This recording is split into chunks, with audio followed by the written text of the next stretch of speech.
Hello traders! May 14, 2026க்கான Nifty premarket outlook மற்றும் strategy பற்றிய இந்த ஷார்ட் அண்ட் கிறிஸ்பான விளக்கத்திற்கு உங்களை வரவேற்கிறேன். இன்னைக்கு மார்க்கெட்ல என்ன நடக்க போகுதுன்னு டேட்டாவை வச்சே அனலைஸ் பண்ணலாம். வாங்க. உள்ள போறதுக்கு முன்னாடி ஒரு முக்கியமான விஷயம், நான் ஒரு செபி பதிவு பெற்ற அட்வைசர் கிடையாது. இந்த அனாலிசிஸ் முழுக்க முழுக்க உங்களுடைய எஜுகேஷனல் பர்பஸ்க்காக மட்டுமே. உங்களுக்கு தெரியும், மார்க்கெட்ல எப்போதுமே ரிஸ்க் இருக்கு. அதனால எந்த ஒரு ட்ரேடிங் முடிவை எடுக்கிறதுக்கு முன்னாடியும் உங்க சொந்த அனாலிசிஸை கண்டிப்பா பண்ணுங்க. சரி, இப்ப விஷயத்துக்கு வருவோம். ஓகே, இதுக்குள்ள கொஞ்சம் ஆழமா இறங்குவோம். நேற்றைய, அதாவது மே 13ஆம் தேதியோட க்ளோசிங் நம்பர்ஸை கொஞ்சம் கவனிங்க. நிஃப்டி ஸ்பாட் முடிவடைஞ்சிருக்கிற இடம் 23,412. ஆனா நிஃப்டி ஃபியூச்சர் எங்க க்ளோஸ் ஆயிருக்கு பாருங்க, கரெக்டா 23,462ல. ஸ்பாட்டுக்கும் ஃபியூச்சருக்கும் நடுல இருக்கிற இந்த வித்தியாசத்தை நம்ம ரொம்ப உன்னிப்பா கவனிக்கணும். ஏன்னா மார்க்கெட்டோட அடுத்த மூவ்மெண்ட்டை கணிக்க இதுதான் நமக்கு பேஸ். இந்த ரெண்டு நம்பர்ஸ்க்கும் நடுவுல இருக்கிற அந்த மேஜிக் நம்பர் என்ன தெரியுமா? அதான் 50. ஆமாங்க, ஃபியூச்சர் சரியா 50 பாயிண்ட்ஸ் பிரீமியம்ல ட்ரேட் ஆகிட்டு இருக்கு.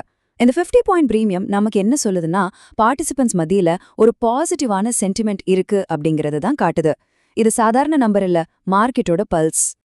இது இன்னைக்கான நம்மோட ஆடுகளத்தை ரொம்ப அட்டகாசமா படம் பிடிச்சு காட்டுது. நம்ம டேட்டாவை வச்சு பார்க்கும்போது மேல் பக்கத்துல 23,634 அப்படிங்கிற பாயிண்ட் ஒரு ரொம்ப ஸ்ட்ராங்கான ரெசிஸ்டன்ஸா இருக்க போகுது.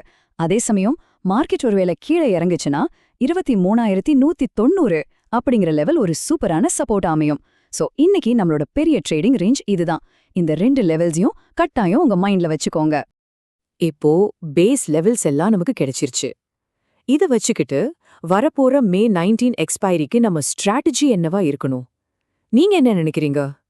இந்த 23,190க்கும் 23,634க்கும் நடுவுல மார்க்கெட் ஊசலாடும்போது ஆப்ஷன்ஸ் ட்ரேடர்களான நாம எந்த ஸ்ட்ரைக்கை செலக்ட் பண்ணா கரெக்டா இருக்கும்?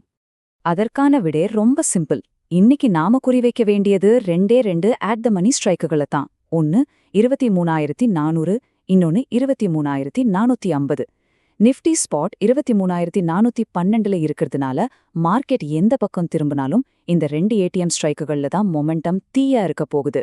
ஓடிஎம்களை விட இன்னைக்கு நம்ம முழு ஃபோக்கஸும் இந்த ரெண்டு நம்பர்ஸ் மேல மட்டும்தான் இருக்கணும். சோ இங்க மிக முக்கியமான விஷயம் என்னன்னா, நம்மளோட எக்ஸிகியூஷன் பிளான். இது ஒரு 3 ஸ்டெப்பா பிரிச்சுக்கலாம். ஃபர்ஸ்ட், ஓப்பனிங்ல மார்க்கெட்டோட டைரக்ஷனை பொறுமையா வாட்ச் பண்ணுங்க. மார்க்கெட் மேல போனா கால், கீழே வந்தா புட். செகண்ட் ஸ்டெப், நம்ம டார்கெட். இந்த ஸ்ட்ரைக்குகள்ல 50ல இருந்து 221 பாயிண்ட்ஸ் வரைக்கும் டார்கெட் ஹிட் ஆகிறதுக்கு டேட்டால நல்ல வாய்ப்பு தெரியுது. ஆனா third and the most important step, risk management. எந்த ட்ரேட் எடுத்தாலும் கட்டாயமா 25 பாயிண்ட் ஸ்டாப் லாஸ் மெயின்டைன் பண்ணுங்க.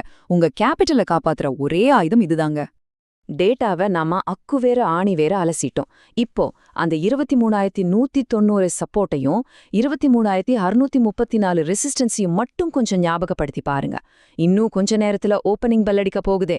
இப்போ உங்களுக்கான கேள்வி இதுதான். இன்னைக்கு ஓப்பனிங்ல நிஃப்டி நேரா கீழே போய் சப்போர்ட்டை டெஸ்ட் பண்ணிட்டு பவுன்ஸ் ஆகுமா, இல்ல ஆரம்பத்திலே வெறி கொண்டு ரெசிஸ்டன்ஸை உடைச்சிட்டு புது உச்சத்துக்கு போகுமா?